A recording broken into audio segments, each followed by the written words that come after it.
They call it one of the most haunted hotels in North America. Perched high above a pine-covered valley in the sleepy town of Dunning, Washington, the Ashford Grand Hotel isn't just a crumbling relic of Edwardian architecture.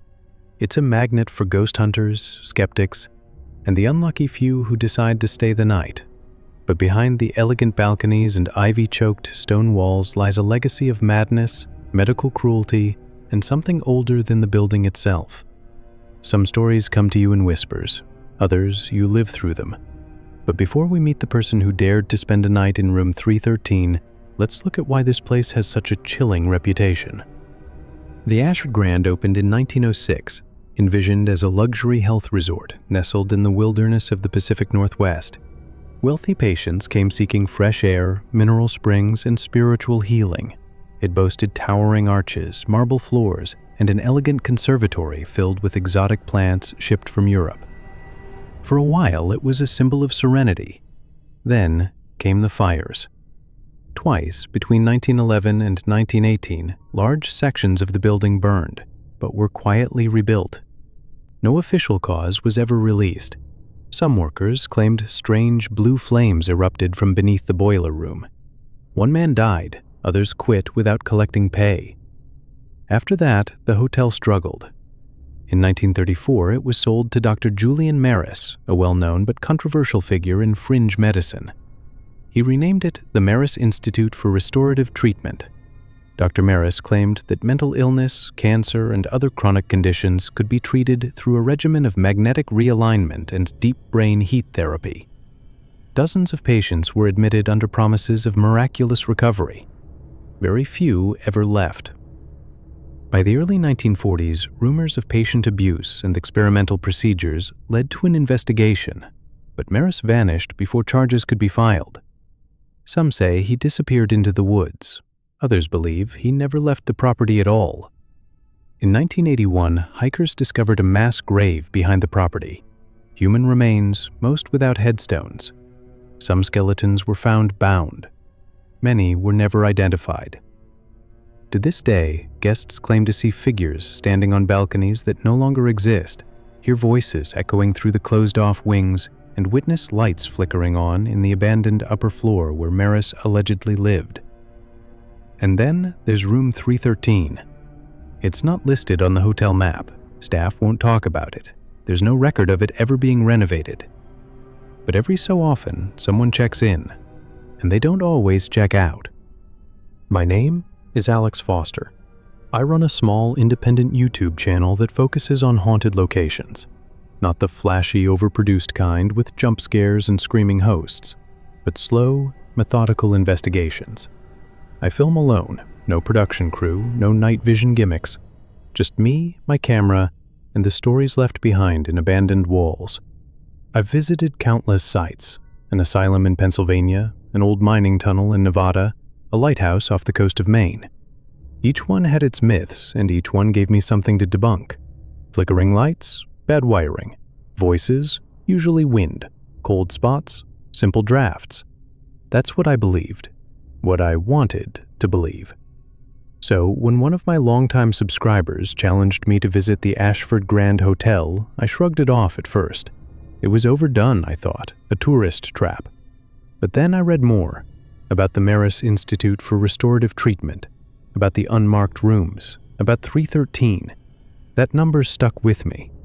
It wasn't listed as one of the haunted rooms, it wasn't part of the hotel's ghost tour, but people online, in forums, obscure threads, buried Reddit comments, talked about it. Room 313, a place that guests often requested to switch out of, a room that cleaning staff avoided unless necessary, a room that, oddly enough, didn't appear in the hotel's old floor plans. I decided to book it. I sent a single email to the hotel requesting a reservation and explaining that I'd like a room off the beaten path. Within the hour, they confirmed. Room 313 was available. I didn't tell them why I was coming, and they didn't ask. I packed lightly, camera gear, batteries, a change of clothes, a digital recorder, and a journal. I didn't expect anything to happen. Honestly, I thought I'd come back with more footage of creaking pipes and shadows caused by passing cars. But something about that number, 313, gnawed at me. There was something in the way it kept showing up, on posts, in comments, in stories that didn't always agree, but all ended the same way. Nobody sleeps in that room. As I left the interstate and started winding up the foggy back roads toward Dunning, the trees grew taller, older, the kind that looked like they remembered things. Civilization thinned out. The houses became sparse, weathered, with peeling shutters and leaning fences swallowed by moss. It was the kind of silence that didn't just feel quiet, it felt watched. I stopped for gas in a nameless town. No signage, just a flickering open sign above a dusty window and a rusted pump out front. The man behind the counter didn't speak until I asked for directions to the Ashford Grand. His eyes narrowed slightly and he set down the newspaper he hadn't been reading. "You sure you're heading up there?" he asked. I nodded, unsure how to read his tone. He wiped his hands on a stained towel and added, "Not everyone comes back right. That place changes folk. Just keep to your floor. Don't go wandering. Not all of them were meant to be opened." I chuckled politely and thanked him. He didn't smile, just nodded once and rang up my gas. As I pulled away, I noticed something in the rearview mirror. He was still standing there, watching me drive off, framed by that flickering sign. The road to the hotel narrowed the farther I went. The pines pressed in from both sides, branches tangled like arms reaching toward the car. My GPS cut out 3 miles from the summit. There were no more houses, no more signs, just the road, the trees, and a strange sense of rising static in my ears. Then the hotel appeared through the fog, like a castle emerging from the past. I arrived at the Ashford Grand Hotel on a cold Wednesday afternoon in early November, the kind of day where the sun shines through thin clouds, giving everything a false sense of warmth. The town of Eureka Springs was beautiful, quaint, quiet, tucked into the hills. The streets twisted like veins, old houses clinging to the slopes, their wooden frames leaning slightly with time. The drive up the winding hill was surreal. The hotel revealed itself slowly, first the rooftop, then the looming stone walls, until suddenly the whole thing was towering in front of me. The Ashford Grand looked more like a fortress than a hotel, gothic, regal, and unsettling all at once. I parked my car, grabbed my backpack, and headed toward the large wooden doors. The lobby was warm. Old wood panels, velvet couches, a fireplace crackling. There was even a cat lounging on a chair like he owned the place. His name tag read Jasper. At the front desk, the woman checking me in was polite, but there was something in her expression when I gave my name. "Room 313, she said after a pause, handing over the key. Not a card, a real brass key. I asked if many people stayed in that room. She smiled faintly. Not many, but some guests like quiet. The elevator was slow and creaky, the kind that makes you feel like you're being lifted by a rope. As I stepped out on the 3rd floor, the mood changed. The hallway was long and dim. No sunlight reached this far back. A musty smell lingered, like closed curtains and old books. Room 313 was at the end of the hall. I walked past a row of dusty portraits, the kind where the eyes seemed to follow you. I slowed at one, a woman in a nurse's uniform. No nameplate, just her. Pale face, blank eyes. I reached the door. The key turned smoothly, I opened it and stepped inside. The room was clean but dated. A queen-sized bed with an ornate wooden headboard, a floral-patterned rug, a writing desk with a small mirror, a heavy armoire, a clawfoot bathtub in the bathroom. I set my bag down and just stood there for a while, listening. There was no sound, not even pipes. The silence wasn't peaceful, it was expectant. Something about the room felt preserved, like it hadn't really been touched in a long time. The curtains were drawn. I pulled one aside. The window looked out over the back of the property, thick trees, and beyond them, the slope of the mountain. As I stood there, I felt something, like someone was behind me, but when I turned around, I was still alone, or so I thought. I spent the first couple of hours setting up my gear. The camera went on the desk, pointing toward the bed. I mounted a secondary lens to capture the bathroom door. An audio recorder sat quietly in the corner near the closet, just in case. I talked to the camera for a while, giving a rundown of the hotel's history, the rumors, and what people had claimed about this room. I tried to keep my tone light, but something about hearing my own voice echo back in that quiet room gave me chills. By 8:15 p.m., the sun was gone. Night outside the window was complete, not even moonlight filtering in. I pulled the curtains closed. The room felt different, heavier. I turned on the TV for some ambient noise, but quickly turned it off. Even the static made the air feel too alive. That's when the temperature dropped. One moment I was fine. The next I could see my breath. No reason, the heater was running, no windows open.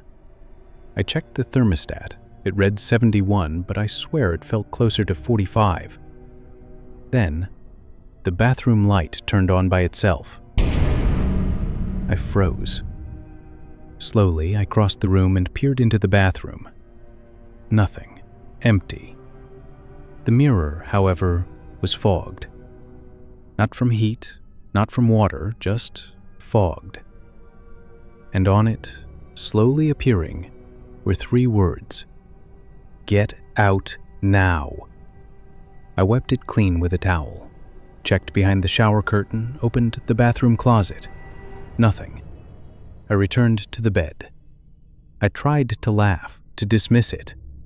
But then, footsteps, above me, steady, measured, moving from one side of the ceiling to the other. But I was on the top floor. They went on for at least 2 minutes, then stopped. Then the whispering began. At first, I thought it was from the hallway. I opened the door, nothing. Then I realized it was coming through the air vent. I knelt beside it. It was faint but clear. Help me, please, help me. I shut the vent, taped over it with duct tape from my gear bag. I wasn't about to spend the night listening to that. By 10:30 p.m., the furniture had started to shift, subtly. First, the chair turned slightly. Then I found my camera tripod angled differently. The final straw was when I heard a drawer in the armoire slide open, all by itself. Inside was a small piece of folded paper. I opened it. Written in shaky handwriting were the words, "Don't sleep." I didn't plan to.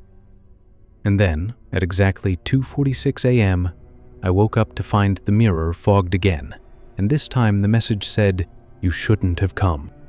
After the second mirror message, I sat awake on the edge of the bed, rocking gently. I had turned every light in the room on, the overhead chandelier, the 2 bedside lamps, even the dim yellow bulb over the bathroom mirror. But it didn't matter. The shadows felt thicker, like they were pushing in against the glow. I drank half a bottle of water and turned my camera toward myself. This is Alex Foster. It's almost 3 in the morning. I've had, I don't know how many strange things happen tonight. I've done dozens of these stays, and I've never experienced anything like this. If this is a prank, it's the most elaborate one I've ever seen. My voice cracked on the playback. I tried lying down, but sleep wouldn't come. My body was exhausted, but my mind was racing. Still, sometime around 3:15 a.m., I must have drifted off. I remember the moment it started. I was awake, or at least I felt awake. My eyes were open, the ceiling swirled above me, the shadows pulsing like ink in water. But I couldn't move. I couldn't even blink. My limbs felt pinned, heavy, my chest tight. Then I heard it. That sound, a faint, high-pitched squeak. Slow, rhythmic, deliberate, as if something was being rolled across the hallway outside. It grew louder, then stopped, right at my door. The doorknob rattled once and began to turn. The door swung open with a long, low creak, and she stepped in. a nurse, dressed in an old-fashioned white uniform, stiff, stained at the hem. Her skin was pale, nearly translucent, her hair tucked under a cap. Her face was hidden in shadow. Behind her, a gurney, rusted, empty. She pushed it into the room, her shoes making no sound on the carpet. Only the gurney's wheels squeaked. She parked it beside me. I could only stare. She leaned in close. I could see her eyes now, milky white, unblinking. Her mouth moved, but no words came out. Only a thin hiss. Then she stood upright and walked back toward the door. But before she left, she turned around and looked at me and smiled. The door shut on its own. The gurney vanished, and suddenly I could move again. I sat up, gasping, drenched in sweat. The room was silent, still. But the smell, that stench of rubbing alcohol and something far worse, lingered. And on the desk, my audio recorder had turned itself on. It was playing something back, a woman's voice. "He's not ready yet." I didn't even realize I had started packing until I looked down and saw my hands stuffing clothes into my backpack. My body was on autopilot. Some primal part of me had taken control, whispering one simple message: leave. But I didn't get the chance. The room plunged into darkness. Every bulb, every lamp, dead. Not dimmed, gone. The silence that followed was absolute. Then the closet door slammed open. I spun around, flashlight shaking in my grip, only to find the space behind it empty. But I could feel it. The room wasn't empty anymore. The temperature dropped again, colder than before. My breath came out in thick white clouds. And then came the second slam, the bathroom door. It didn't just close, it slammed hard enough to shake the dresser. The air grew heavy, thicker. My lungs felt tight, my knees buckled slightly. That's when I heard it, a whisper, right beside my left ear. "Stay." That was the last straw. I grabbed my bag and ran. I don't remember checking out. Honestly, I don't even remember walking through the lobby. The next thing I knew, I was in my car, engine running, headlights aimed at the forested road ahead. It was 4:08 a.m. The hotel faded behind me in the rearview mirror, just a dark silhouette against a darker mountain. For weeks after, I couldn't talk about what happened. I didn't edit the footage. I didn't upload anything. I didn't even sleep through the night. But eventually, curiosity won out over fear. I opened the files. The footage was corrupted. Most of it was blank, audio clips played backward, frames were distorted, like something had been caught that didn't want to be seen. I live in a small apartment now, hundreds of miles away. I moved not because I was scared, because something followed me. It started small, misplaced keys, flickering lights, but then I started hearing it again. The creak of wheels on tile, the soft thud of a door closing, whispers. Sometimes it's my name. Sometimes it's just breathing. The mirror in my bathroom fogs every time I shower, no matter the temperature. And sometimes I find messages. Most recently, "not done." So if you're watching this, if you think you want to visit the Ashford Grand Hotel, go ahead. Take the tour, snap the photos, enjoy the ghost stories. But don't stay in room 313, because once you do, you never really leave.